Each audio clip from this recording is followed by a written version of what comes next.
This is the World Blitz Chess Championship, where over 150 grandmasters from all parts of the world came together in Moscow to fight for the Blitz crown. Without a doubt, Magnus Carlsen was there, ready to claim his third Blitz title after winning the past two Blitz championships. The man was so dominant throughout the tournament that he only lost one game out of 21 rounds, holding him in first place. However, another powerful contender, Hikaru Nakamura, aka the Beast who literally does not care, was also dominating the tourney. In fact, Hikaru was tied for first with Magnus at the end of the tournament, leading the two arch rivals to finally take on a 1v1 in playoffs to determine the Blitz champion.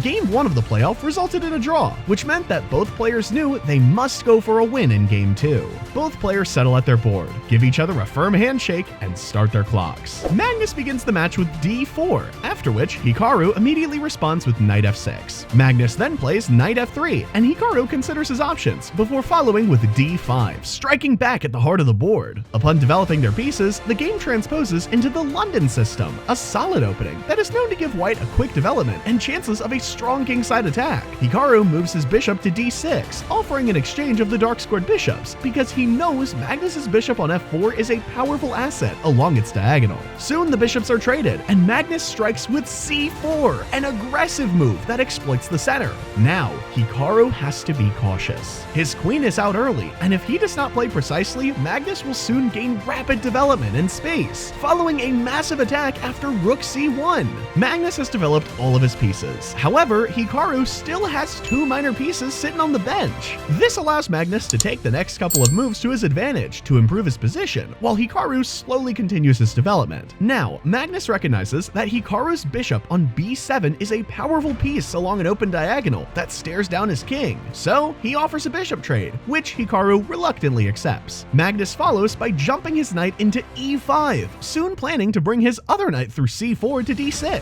Hikaru spends more than 30 seconds deciding his next move, which he follows with bringing his knight back to d7, desperate to exchange Magnus's strongest pieces. However, Magnus has a different idea. He plays queen f3, open to trade off the queens, since playing the endgame will be much easier for him, considering how much more active his pieces are than Hikaru's. Keep in mind, Hikaru can't take Magnus's knight here, as doing so would result in him losing his queen. So, Hikaru chooses to decline the queen trade and moves his queen away to a6. Magnus almost trades off the knights, but remembers that he needs to go for a win, so he plays knight c6, placing his knight on a more dominating square. Hikaru sees that Magnus is threatening a potential check on e7, so he moves his king to h8. Magnus is quite confident now with his position and is ready to have some fun, so he jumps his knight into c4, excited to hop into the d6 square next. Now, it's quite clear who's playing offense and defense, but Hikaru reluctantly takes on a2, hoping for a miraculous counterplay.